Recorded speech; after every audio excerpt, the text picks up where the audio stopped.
3 points of contact, or you're an idiot.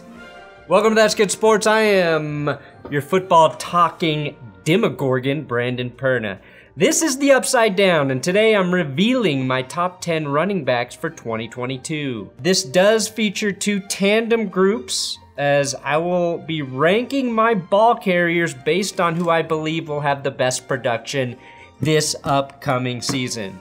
Now, when discussing the best running backs in the NFL, we sort of have to separate that from the best rushing teams in the NFL. I know that sounds weird, but the embracing of the dual threat QB has opened the door for the best rushing teams to heavily feature their QB in the run game. Of the top 10 rushing teams in 2021, 4 of them, the Eagles, Ravens, Bills, and Cardinals, received significant contributions from their QBs. Jalen Hurts led all quarterbacks with 782 rushing yards and a staggering 10 rushing TDs. Then it went Lamar Jackson with no running backs behind him, Josh Allen and Kyler Murray. Hell, even Justin Fields smoked defenses for a very appropriate 420 yards as the Bears ranked 14th in rush yards in 2021. Now I mention this because I had to force myself to not do quarterback-running back combos for the official top 10 list. I will, however, provide my top quarterback/running back rushing tandems as a short if you have a minute or less to check that out this coming weekend.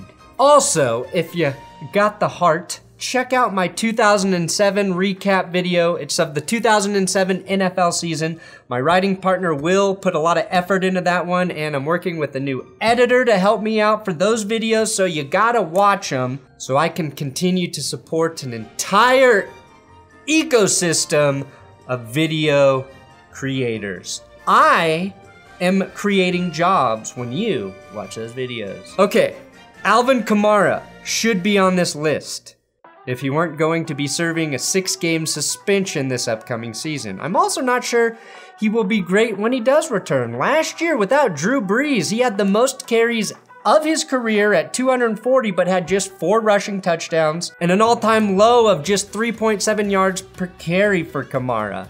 Now, my biggest surprise may be the axing of Christian McCaffrey. He's not on the list. He hasn't been healthy since letting GQ dress him up like a Ken doll, which is saying something after seeing this photo of Ryan Gosling as an actual Ken doll. Until these photos are scrubbed from the internet, I don't expect Run CMC to play a full season. So coming in at number 10, I've got Najee Harris. Outside of the Yins, Harris, to me, felt like the least discussed running back in the league last year. Is he good, or does he just get a lot of carries? Well, I think he's actually pretty good and somehow managed 1,200 rushing yards behind one of the worst lines in football, playing against defenses that had no respect for the Steelers' passing game. Harris also had 74 receptions last season, and I think if Pittsburgh goes with Trubisky, who also poses a threat as a runner and who can throw the ball further than backwards like Big Ben, Harris's yards per carry average will be in the 4s, and he will get the respect he deserves. Harris also forced 58 missed tackles, which was 3rd best in the league last year. Number 9, Dalvin Cook. Wow, seems pretty low for one of the best backs on planet Earth, right? Possibly. Cook did manage a very impressive 1,159 rushing yards in just 13 games last year. He had 312 carries in 2020 when he put up those godlike stats of 16 touchdowns and 1,500 rushing yards. And he missed 2 games that season. It was fucking insane. But with any mortal man, I don't think his body can handle that kind of workload. If I'm Minnesota, I do one of 2 things. Ask to play the Steelers every week, or splash in a little more of Alexander Madison to keep Cook healthy for the end of the season. Number 8, my first tandem, Javonte Williams / Melvin Gordon. Now I am hoping this is actually a top 3 unit this season. I'm higher on Javonte Williams than I am on my new corny Russell Wilson shirts. And the late ad of the Mile High QB weed shirts that you drug addicts wanted in the community tab. The shirts are available below. I just dropped them. I haven't even gotten my sample yet, but god damn it, I'm embracing my corny QB. Now, Javonte Williams had the second most forced missed tackles, trailing only Jonathan Taylor. Williams had 63, Taylor had 66, and Taylor got 129 more carries than Javonte Williams. This may be hyperbole. I acknowledge that, but Javonte Williams is the next Marshawn Lynch. He and Gordon each got exactly 203 carries last season, and we in Denver expect Williams to probably get closer to 250 carries this season, while Gordon kind of drops to 180, 190. Denver did not get good play from their quarterbacks last year, and Gordon and Williams, who were also misused by that excuse for an offensive coordinator, Pat Shurmur, still combined for over 1,800 rushing yards and 12 rushing TDs. They legit have the best chance to be the first 1,000-yard rushing duo since Jonathan Stewart and D'Angelo Williams. Running backs, because Lamar Jackson and Mark Ingram did it in 2019, but Lamar's a quarterback. Number 7, Austin Ekeler. Actually led all running backs in receiving yards in 2021 with 647, which also included 8 touchdowns. He was just 12th though in rushing with 911 yards. Too soon, Austin, too soon. Look, Ekeler is a stud, and as a Colorado native, I really root for him because he went to Western State. But I think last year was and will be his best season. It's really hard to top 20 total touchdowns and over 1,500 yards from scrimmage. Plus, I think LA will get rookie Isaiah Spiller more carries than the 68 Justin Jackson had last year, which will take away some opportunities from Austin Ekeler. The Chargers also throw the ball roughly 800 times a year, so there'll be less carries to go around. Number 6, my shocker of the list, Rashad Penny. Now, this might surprise you because there's so much unknown in Seattle right now, but Penny went on an absolute tear through the last 5 games in 2021. He was injured or inactive pretty much all season, accumulating just 78 yards through 12 weeks. As soon as he got more than 10 carries in a game, though, he scored 6 touchdowns and averaged 134 yards per game, and more stunningly, 6.29 yards per carry. His average after contact was 4.52 yards, also best in the league. Those averages were on just 119 rushing attempts, so they'll come down, but I'd bet he finishes 2022 top 5 in most of those categories once he starts getting about 20 carries a game. Again, injuries have really killed Penny's production in the NFL, and there's no reason for me to believe he will stay healthy in 2022. But I hope he does, because damn, he's an electric back. He is fun to watch. Speaking of electricity, never stick a penny in a light socket, by the way. Let Penny pinch. Make that a thing, Seattle. Number 5, a little low here, I know, Derrick Henry. Derrick Henry was on pace to rush for 2,500 yards and set the NFL record for most carries in a season with 8,000. He could have been the first player to have more carries than yards. Now, I think Tennessee learned something last year.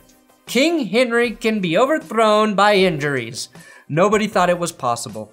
But I believe Henry will see a reduction in workload in the name of preservation this season. Tennessee drafted another punishing running back in Michigan's Hassan Haskins, who physically is as close to a clone of Derrick Henry as you can find. Haskins is 6'2", 220, which is huge for a running back, but still 20 to 30 pounds lighter and an inch shorter than King Henry. That said, I like that when Henry comes off the field, Tennessee can still brutalize opponents in the run game if they desire. And I think they will desire to do that because I'm not sold on their passing game. And this suit alone already makes me regret not putting Derrick Henry at number 1. Number 4, I've got Joe Mixon, who finished with the 3rd most rushing yards last season at 1,205 and the 4th most rushing TDs at 12. And a very respectable 4.1 yards per carry average. It was easily his most productive season, especially when you tack on 314 receiving yards and 3 receiving touchdowns. And he did that behind one of the worst lines in football. We have all hammered on the point that Joe Burrow should be even better in terms of production. because of the improvements on that offensive line, but nobody is talking about how that line's gonna benefit the running back, Joe Mixon. I honestly feel like he could have closer to 1,400 or 1,500 yards if he gets anywhere close to the 292 carries he got last year. A big leap for Mixon. Number 3, my final tandem, Aaron Jones / AJ Dillon, you son of a bitch. Now Aaron Jones gets all of the attention from non-Packers fans because he's strung together 3 to 4 really productive seasons. He's been a fantasy stud. And I think what many people don't realize is that AJ Dillon actually had more rushing yards than Jones last season. Mainly because Jones missed a game. But maybe more surprisingly is that with his giant quads and calves, AJ Dillon was just as productive as Jones in the passing game. Jones caught 18 more balls and scored 4 more TDs in the passing game, but Dillon's 9.2 yards per reception is on par with Alvin Kamara and Christian McCaffrey. He can do everything. And with the departure of Davante Adams and no true #1 receiving target yet, I expect both of these guys to be used even more in the passing game this season.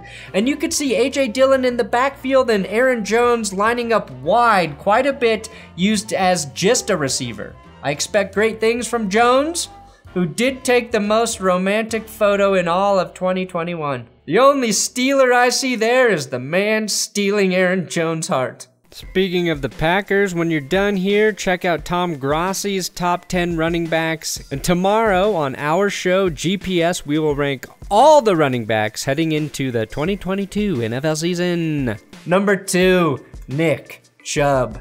Here's something we won't see this year. Deshaun Watson handing the ball off to Nick Chubb. The last thing we should be talking about with the Browns, though, is a fucking Chubb. But since Watson most likely won't play this season, and it will be Jacoby, maybe Baker, Chubb will probably be getting close to 300 carries like we watched in 2019. I say that knowing Kareem Hunt, who missed 9 games last season, should be on the field a lot more. He's healthy. Yes. This is me saying I think the Browns are going to run the ball 550 to 600 times this season. That sounds crazy, but Philly had 550 and Tennessee 551 rushing attempts last year, and neither of those teams have 2 backs as good as Chubb / Hunt. To be clear though, I'm not even factoring Hunt into this equation. I think Nick Chubb is the 2nd best running back in the NFL this season, even if it's Jacoby Brissett handing him the ball. And here it is, number 1, no surprise, the Colts' Jonathan Taylor. Taylor had close to 600 more rushing yards than any other back in the league in 2021 and tied Nick Chubb for most yards per carry at 5.5 for any back with over 200 carries. Taylor also produced 1,272 yards after contact. Second was Nick Chubb with 1,089. Jonathan Taylor's yards after contact would have still been enough to be the 3rd leading rusher in the NFL. Fucking nuts. Jonathan Taylor's production is what Chubb's would be if Chubb got 110 more rushing attempts per season like Taylor. It's pretty incredible Taylor maintained his 5.5 average while carrying the ball over 300 times. By comparison, Najee Harris and Joe Mixon were 2nd and 3rd in attempts on the season, and both backs averaged right around 4 yards per carry. And Taylor led in every key rushing category. Most runs over 10 yards, longest run 83 yards, most touchdowns 18, and I truly believe Matt Ryan is a lot better than Carson Wentz. Defenses will have to account for that, and I predict Jonathan Taylor to break 2,000 rushing yards this season. Thanks for watching. If you could please check out the recap of the 2007 NFL season, that video's on the screen right now. And if you want to know my top 10 quarterbacks, that video is also on this channel. But the 2007 video, give it a like, please.